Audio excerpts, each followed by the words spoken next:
Bueno, continuando con la competencia de la Corte Suprema de Justicia de la Nación. Previo a ello, debemos recordar que la Corte Suprema de Justicia de nuestro país, como dijimos, es la cabeza del Poder Judicial y como tal es la intérprete final de la Constitución Nacional. Hemos dicho ya también que su jurisprudencia, si bien no es obligatoria en el sentido del stare decisis del common law, ni vinculante para el resto de los jueces, la misma Corte ha considerado que seguir sus fallos cuando estos sientan algún criterio es un imperativo moral para el resto de los jueces y magistrados inferiores, resaltándose de tal forma la obligación de acatarlos por economía procesal y para asegurar la certeza jurídica y el escándalo jurídico. Dijimos que se preside por uno de sus miembros, que ellos mismos eligen, y es quien el presidente de la Corte cumple funciones protocolares y jurisdiccionales. En cuanto al funcionamiento, vamos a ver luego el Ministerio Público en la bolilla siguiente, pero dentro de los funcionarios del Ministerio Público que actúan ante la Corte Suprema de Justicia, tenemos al Procurador General de la Nación y al Defensor General de la Nación. Ambos integran el Ministerio Público Fiscal y de la Defensa. Recuerdan que cuando hicimos ese trabajo práctico de interpretación analizamos el dictamen. Bueno, el dictamen era del Procurador General y es previo siempre al dictado de la sentencia por parte de la Corte Suprema. Bien, en cuanto a la competencia que tiene la Corte Suprema de Justicia de la Nación. La misma surge de los artículos 116, 117 y 24 de la ley, del Decreto Ley 1258/58 y también de la Ley 48. ¿Cómo se clasifica la competencia de la Corte Suprema de Justicia de la Nación? Puede ser originaria y exclusiva, de apelación o de apelación, pero a su vez la de apelación se distingue en apelación ordinaria y apelación extraordinaria. Y en este cuadro que yo les puse acá entran otros supuestos en los que la Corte Suprema entiende, pero que en definitiva no encasillan, no encuadran en ninguna de las dos clasificaciones que les mencioné, de originaria o de apelación ordinaria o extraordinaria. Por eso están en este recuadro. Bien, en cuanto a la competencia originaria de la Corte Suprema de Justicia de la Nación. La competencia originaria y exclusiva es de origen constitucional, por ende es taxativa, de orden público, excepcional, limitada y contenciosa. Surge de los artículos 117 y de la Ley 48. Está reglamentado, es decir, más detallado el procedimiento en el artículo 24 del Decreto Ley 1285/58. ¿Y qué implica esto de competencia originaria? Que la Corte va a conocer en algunos conflictos, en esos que están expresa y taxativamente detallados, en forma directa y en instancia única.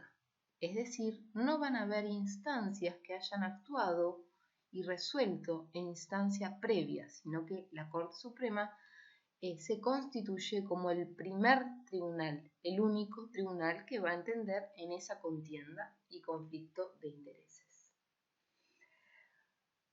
¿Cuál es la misión? ¿Cuál es la finalidad de esta competencia originaria y exclusiva? Y ahora lo vamos a ver cuando analizamos los tres puntos. Es proporcionar a los ciudadanos garantías de imparcialidad en los juicios en los que actúan las provincias, los embajadores, un ciudadano como los cónsules o los embajadores, para no perturbar, digamos, el gobierno autónomo ni las relaciones internacionales, sobre todo considerando un país que apostó fuertemente a promover la inmigración extranjera. Bien, ¿cuáles son las causas que originan competencia originaria y exclusiva de la Corte Suprema de Justicia de la Nación? Bien. El primer supuesto, las causas concernientes a embajadores, ministros plenipotenciarios y delegados de las legaciones extranjeras. La finalidad es preservar el respeto y la mutua consideración entre los estados, por la importancia de las relaciones con las potencias extranjeras y para asegurar y dar a los representantes las debidas garantías. Recordemos que la Corte Suprema es el máximo tribunal del país, entonces eso sería una garantía que el conflicto, que el juicio sea conocido en instancia única por la Corte Suprema de Justicia de la Nación. Se otorgó tal competencia a la Corte, ¿por qué? Porque tiene, recordemos, un rol institucional en nuestro país y porque corresponde justamente al Estado Nacional la conducción de las relaciones internacionales y es la Corte Suprema la cabeza del Poder Judicial de la Nación. En esto de embajadores, ministros extranjeros, ¿quiénes se incluyen? Quienes componen la legación y sus familias con carácter diplomático. Obviamente se exige esto de que se encuentre en funciones, en efectivo, posesión del cargo. También se incluyen personas enviadas al país por las organizaciones supranacionales, por ejemplo la ONU o la OEA. Es solamente para las personas que integran la delegación extranjera, embajadores, ministros plenipotenciarios y familiares de los diplomáticos, ya que no procede, obviamente, en las causas dirigidas contra los estados extranjeros o una embajada extranjera, pues que no son aforados. Esto va a generar competencia federal, pero no competencia originaria y exclusiva de la Corte Suprema de Justicia de la Nación. En cuanto a los asuntos, son asuntos que directamente los afectan a las personas aforadas o a sus familias, personal de la embajada o la legación, o que afectan a su responsabilidad. En cuanto a los requisitos, se exige, bueno, esto que venimos viendo, que se encuentra en funciones al ser demandado o al constituirse como parte actora. Esto de que se debe requerir previamente, por intermedio del Ministerio de Relaciones Exteriores, la conformidad del gobierno al que pertenece. ¿Por qué? Por la renuncia a la inmunidad de jurisdicción que vimos de que surge de la Ley 24.488. Debe ser expresa, no se presume, no se puede interpretar el silencio como un consentimiento tácito, pero sí si comparece voluntariamente al proceso. Y por último, el Estado, el carácter de diplomático se debe probar, no es que se presume, y esto se prueba por medio de una prueba informativa al Ministerio de Relaciones y de Culto. Bueno, la competencia originaria en este supuesto se extingue si el diplomático aforado se ausenta del país definitivamente o cuando se desista de la acción en su contra. Quedan comprendidos todos los familiares con rango diplomático, pero no se encuentran comprendidos los empleados ni parte del servicio doméstico. En cuanto a las causas en las que los cónsules extranjeros sean parte. Acá recuerdan que vimos en la competencia federal, o sea, cuando van a entender el resto de los juzgados federales del país, en los asuntos privados de los cónsules extranjeros. Bien, la competencia originaria y exclusiva de la Corte Suprema de Justicia para entender en los procesos en los que los cónsules extranjeros se reserva exclusivamente cuando versa sobre privilegios o exenciones por su carácter diplomático. Por ejemplo, actos o hechos en ejercicio de sus funciones siempre que se cuestione su responsabilidad civil o criminal, pero no por asuntos particulares de los cónyuges. porque en esos casos va a entender la justicia federal de primera instancia. También, al igual que el supuesto anterior, se requiere la debida autorización previa del Estado al que pertenece. Ambos casos, el caso 1 y 2, de los cónsules y de los ministros plenipotenciarios y embajadores, son competencias que pueden ser prorrogadas cuando existe conformidad del embajador o del Estado extranjero. ¿Esto qué quiere decir? Que pueden ir ellos a litigar directamente en vez ante la Corte Suprema de Justicia, ante un juzgado de primera instancia, y en ese caso eso sería válido, porque ellos mismos lo están consintiendo. También sería válido que se los demandara ante un juzgado de primera instancia y ellos no pongan la excepción de incompetencia. Ellos podrían poner la excepción de incompetencia haciendo valer de tal forma su calidad de aforados y solicitando que dicha causa sea remitida al conocimiento originario de la Corte Suprema de Justicia de la Nación. Pero si ellos no ponen esa excepción, la causa podría válidamente seguir tramitando ante primera instancia. Bien, y el supuesto número 3 se da cuando una provincia sea parte. Acá tenemos una variedad de situaciones, porque se puede dar entre dos provincias, provincia contra provincia, provincia contra vecinos de otra provincia, provincias contra un Estado extranjero, provincia contra un ciudadano extranjero, provincia contra el Estado nacional y la provincia contra sus propios vecinos cuando se discute derecho federal. Todos esos supuestos se pueden dar en este tercer supuesto de competencia originaria de la Corte Suprema de Justicia. Vamos a ver el supuesto que se puede generar entre dos o más provincias, que surge del 117 y el 127 que ya vimos cuando vimos el régimen federal. Tal supuesto genera competencia originaria y exclusiva de la Corte Suprema de Justicia porque las provincias, recordemos que fueron ellas quienes decidieron la conformación del Estado federal,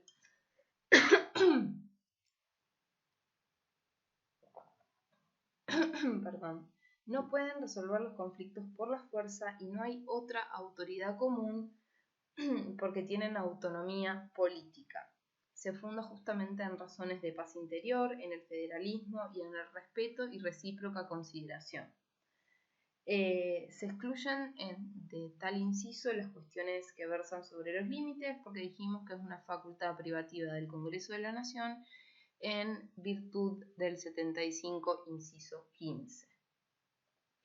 Por el carácter taxativo de la competencia originaria de la Corte Suprema de Justicia, no puede hacerse extensiva o ampliarse cuando se demandan a la Ciudad Autónoma de Buenos Aires o a los municipios, porque no está así previsto en la Constitución Nacional. Bueno, en toda cuestión de competencia, en realidad, esto surge de la normativa procesal, la competencia no va a depender de la voluntad originaria, de la voluntad del actor, sino del vínculo jurídico que existe y que se hace explícito en la pretensión que está contenido en la demanda. Se necesita de legitimación procesal activa o pasiva y si se ha demandado a un ente provincial con individualidad jurídica y funcional, se ha denegado en esos casos la jurisdicción originaria de la Corte Suprema porque solamente es cuando dos o más provincias sean parte. Estamos viendo el primer supuesto. Bien. El segundo supuesto, que ya lo hemos tratado cuando vimos el fuero de vecindad que genera la justicia federal, vimos que puede ser una provincia, generaba la competencia federal cuando en razón de las personas contra un vecino litigaba contra un Estado extranjero, un ciudadano argentino o contra un ciudadano argentino contra un ciudadano extranjero. Ahora vamos a ver los supuestos en los que la provincia litiga contra un vecino de otra provincia o contra un ciudadano extranjero, que serían los supuestos también de vecindad. Vecindad o extranjería. La finalidad es asegurar el privilegio fundado en su condición de Estado de cada provincia y en su alta investidura. Se requiere la existencia de causa civil, esto de la bilateralidad que les venía diciendo, y la aplicación del derecho común que sea regida por el derecho privado.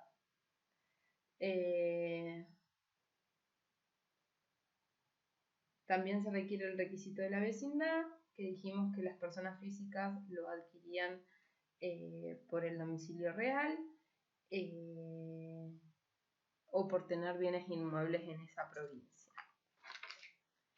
En el caso en que la provincia demande a un Estado extranjero, tal competencia originaria y exclusiva se funda en la naturaleza de las personas con prescindencia de las cuestiones debatidas. Por la inmunidad que dijimos que regía en virtud de la Ley 24488 del Estado extranjero, se requiere el consentimiento previo para ir a juicio y siempre dijimos que el Estado extranjero puede ser demandado en territorio argentino por actos de gestión, no así por actos de imperio, porque no tienen demandabilidad absoluta. Bien, entrando ya a la competencia por apelación. Vamos a ver en el primer lugar la competencia de apelación ordinaria. En estos supuestos, la Corte Suprema actúa ya como tribunal de tercera instancia. Supone que la causa tramitó ante la Justicia Federal de primera instancia, luego transitó por las cámaras nacionales de apelaciones y luego llega al conocimiento de la Corte Suprema de Justicia como máximo tribunal de la justicia federal. Tal supuesto es una competencia amplia, se pueden llegar a debatir cuestiones de hecho y de derecho, pero no pueden las partes producir prueba ante la Corte Suprema de Justicia de la Nación. Bueno, ¿contra qué procede? Procede contra las sentencias de las cámaras federales de apelaciones, no contra las cámaras provinciales de las provincias. Recordemos que el mismo sistema de instancias se reproduce en cada una de las provincias dentro de sus justicias locales o justicias provinciales. Entonces dijimos que procede solamente contra las sentencias de las cámaras federales, de las cámaras nacionales, federales de apelaciones, y procede contra las sentencias definitivas que dicten aquellas cámaras de apelaciones. El recurso se interpone en cámara, pero se funda ante la Corte Suprema de Justicia de la Nación. Casos en los que procede. Bien, en materia civil tenemos que procede en las causas en las que la nación sea parte y el valor establecido exceda el monto que actualmente está fijado en 10.890 millones de pesos. Esto de cuando el Estado nacional sea parte se entiende por el Estado centralizado, descentralizado, sus entidades autárquicas. Al proceder solamente contra las sentencias de las cámaras federales de apelaciones o las cámaras nacionales, no se puede interponer contra las sentencias, obviamente y lógicamente, de primera instancia ni de los tribunales provinciales. El segundo supuesto que estaba previsto era contra las sentencias de las cámaras de seguridad social, en todo lo que era materia previsional. ¿Qué pasó? Sería este supuesto, cuando se apelan sentencias de la Cámara Federal de la Seguridad Social. En el año 2005, en el fallo Itzkovich y anteriormente en el fallo Nadanón, la Corte Suprema declaró la inconstitucionalidad de tal competencia apelada ordinaria de la Corte Suprema de Justicia, lo que finalmente se plasmó en la Ley 26.025, que declaró inconstitucional tal apelación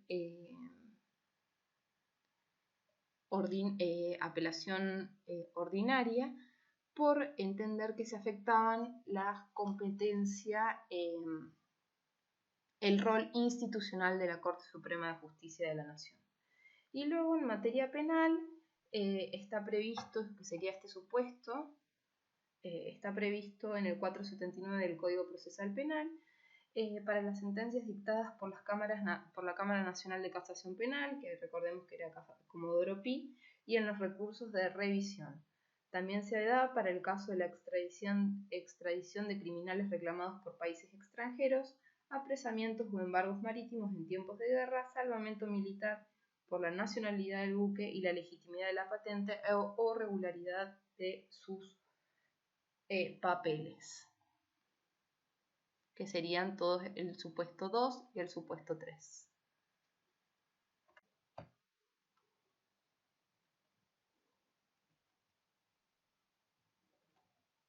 Bien, también tenemos la competencia extraordinaria de la Corte Suprema de Justicia de la Nación, el conocido recurso extraordinario federal regulado en el artículo 14 de la Ley 48. Este remedio federal procura mantener la supremacía constitucional, ya que procede contra las sentencias definitivas de todos los máximos tribunales del país. Así, en el fuero federal serían las cámaras de apelaciones federales y en cuanto a las justicias provinciales sería la máxima autoridad de cada jurisdicción local, es decir, el superior tribunal o el tribunal superior judicial de cada una de las provincias. ¿Cuáles son los requisitos? Que exista cuestión federal. Quedan afuera las cuestiones fácticas o de prueba. ¿Cuándo se configura cuestión federal? En distintos supuestos. Cuando se requiere la interpretación y la inteligencia de normas federales o de actos nacionales o federales emanados de autoridad nacional. Cuando se pone en cuestión la validez de una norma o de una ley. Se peticiona la inconstitucionalidad de normas federales, comunes, nacionales, locales o provinciales. Sería el supuesto del artículo 14, inciso 1 e inciso 2 de la Ley 48. Siempre debe estar presente, bueno, esto que está acá es tal cual el artículo 14 de la Ley 48, ¿sí? Se exige que la cuestión federal esté siempre presente, se exige esta relación directa y que la resolución de la máxima autoridad, ya sea de las cámaras de apelaciones o de los superiores tribunales de justicia, sea contraria a justamente la aplicación o la vigencia de este derecho federal. Se exige el requisito de sentencia definitiva. La sentencia definitiva es aquella que pone fin al conflicto intersubjetivo de intereses, o aquella que sin ser sentencia definitiva, la sentencia definitiva es la que resuelve el fondo de la cuestión. También se ha equiparado a sentencia definitiva aquella que sin ser sentencia definitiva, es decir, una sentencia interlocutoria que resuelve algún tipo de incidencia, causa un gravamen irreparable que no puede ser subsanado. Y es el requisito de que sea sentencia del superior tribunal de la causa. En materia penal y nacional tenemos que es la Cámara Nacional de Casación Penales. En materia civil, comercial, laboral y contencioso administrativo federal tenemos que es la Cámara de Apelaciones Federales. Y en cuanto a la justicia provincial, es el Superior Tribunal Provincial o local en el caso también de la Ciudad Autónoma de Buenos Aires. Bien, la competencia extraordinaria regulada en la Ley 48 se ha ampliado, ¿sí?, a este supuesto de sentencia arbitraria, que es aquella que no constituye una derivación razonada del derecho vigente, según las circunstancias de la causa. También el supuesto de gravedad institucional, y el recurso de per saltum o bypass o salto de instancia. Que justamente, bueno, tanto el requisito de sentencia arbitraria y gravedad institucional no están regulados en ninguna normativa, sino que han nacido por creación pretoriana de la misma Corte Suprema de Justicia de la Nación, en aquellos supuestos en los que no encuadraban en el artículo 14 de la Ley 48. Tanto la causal sentencia arbitraria como gravedad institucional son causales muy amplias y queda realmente a criterio de la Corte Suprema de Justicia verificar si se da el requisito o no. La competencia de la Corte por per saltum implica el salteamiento de las instancias en un proceso, o sea, se llega a la Corte Suprema sin haber recorrido la instancia inmediata inferior. O sea, se va a primera instancia y directamente se va a la Corte Suprema de Justicia de la Nación. También nació pretorianamente, solo es viable en la jurisdicción federal, no se admitiría, por ejemplo, que de primera instancia de la provincia de Río Negro se vaya directamente a la Corte Suprema de Justicia, pero sí que de la justicia federal, por ejemplo de Roca, de primera instancia, se vaya directamente a la Corte Suprema de Justicia de la Nación. Esta competencia sí está regulada en esta ley 26.790 y el primer supuesto en el que conoció luego de estar regulada en esta ley fue en el año 2014, cuando la Corte rechazó el per saltum interpuesto por el Gobierno Nacional para aplicar la famosa ley de medios que había sido declarada inconstitucional por las instancias inferiores. Bueno, y por último, otros supuestos que no englobaban ni en la competencia originaria ni en la competencia apelada serían los recursos de revisión y aclaratorios de sus propias resoluciones, recursos directos por apelación denegada, queja por retardo de justicia, cuestiones de competencia y conflictos entre jueces y tribunales del país que no tengan un superior jerárquico en común. Por ejemplo, si la provincia de Río Negro se declara incompetente para entender en cierto conflicto y lo remite a la justicia de Neuquén, por ejemplo, en un caso de régimen de comunicación de algún niño o adolescente, ¿no? Y lo remite a la vecina provincia de Neuquén, y dicho juez de la vecina provincia de Neuquén también se declara incompetente. Ninguna de las dos provincias, por ser autónomas y cada una tener su propio poder judicial, no tienen un superior tribunal común, no tienen una cámara de apelaciones que sería la instancia que sigue. Entonces, tal cuestión sí va a conocimiento de la Corte Suprema de Justicia, pero no es ni competencia originaria ni competencia por apelación. Entra en esta cuarta categorización que serían sui generis. Y luego, cuando la intervención sea necesaria para evitar la efectiva privación de justicia.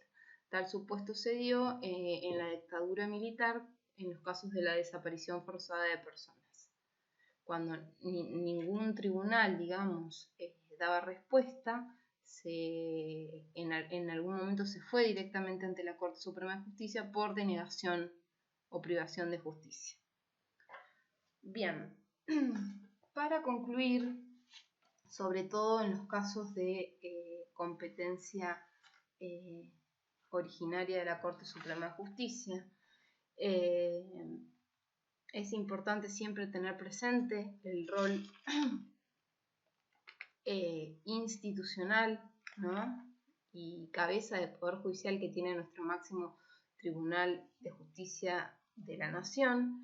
Entonces se podrían hacer algún tipo de críticas a la competencia, ¿no? Por un lado, si el Estado extranjero litiga contra una provincia, la Corte Suprema sí es competente en forma originaria por ser la provincia parte, pero si es demandado por un vecino de provincia, debe someterse a la justicia federal de baja instancia. Sería conveniente, por el carácter soberano del Estado y las relaciones internacionales, que en el segundo también intervenga la Corte Suprema de Justicia, ¿no? La segunda crítica sería que si un vecino y un embajador litigan ante la Corte Suprema de Justicia de la Nación, la causa, o sea, la tramitación de un conflicto entre Estado nacional y Estado extranjero, ¿por qué sería competencia de la primera instancia? Porque no sería ningún supuesto de competencia originaria exclusiva de la Corte Suprema de Justicia, ¿no? Y por último, si un vecino si una provincia y un vecino de otra provincia o un ciudadano extranjero van ante la Corte Suprema de Justicia en materia originaria, está un poco criticado a esta altura de las circunstancias, ya que se se dice que por ahí sería conveniente que vayan a la justicia de primera instancia.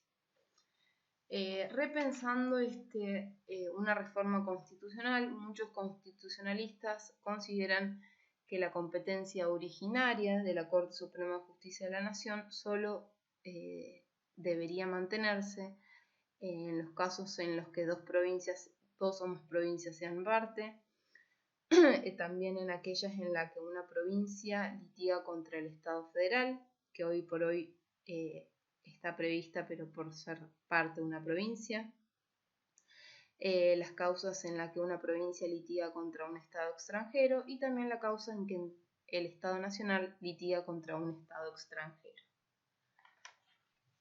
Bueno, con esta conclusión damos por finalizada esta bolilla de Poder Judicial. Así que bueno, nos vemos en la clase de Jitsi para evacuar las dudas que tengan.